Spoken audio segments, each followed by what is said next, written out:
Nasa training camp na nga si Abando kasama ang team ng anyang Jungkwanjang Red Boosters at may nakita tayong update na gagambanan lahat ni Abando ang role na ibibigay ng kanilang head coach. Bago nga ang coach ng anyang ngayon, pero sa versatility naman ni Abando bilang isang player ay kayang-kaya niya nagampanan ng kahit na ano pamang role na ibibigay sa kanya ng kanilang bagong coach.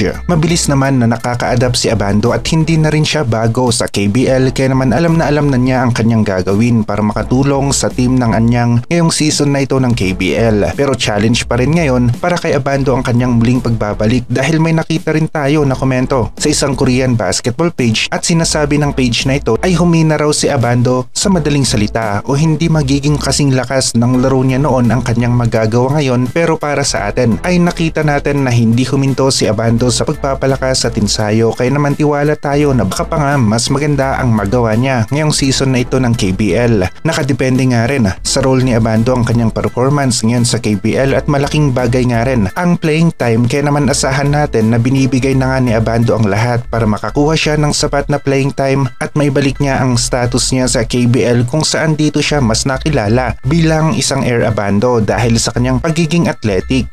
Nakikipagsabayan sa ere para sa rebound at nagpakita rin ng malakas na opensa, mga alley-oop plays na mahirap mapigilan. Maging sa depensa, malaking tulong ang pagiging athletic ni Abando kaya nagagawa niyang mabutata ang tira ng kalaban at madalas mga import pa nga ang nadidepensahan ni Abando. Ang KBL defending champions ng LG Lakers ay dire-diretso rin ng laro sa kanilang preseason game at sa Japan sila naglaro sa weekyong ito kalaban ng isang Japan B1B League team na dati nga rin na kinabibilangan ni Carl Tamayo na Ryokyu Golden Kings bago siya lumipat sa team ng LG Lakers ng KBL. Magiging malaking katanungan naman kung gagana nga ba kaagad ang ginawa ng anyang Jungkwanjang Red Boosters management na malakihang pagbabago sa kanilang team, bagong coach at maraming mga players ang napalitan maging ang kanilang mga import.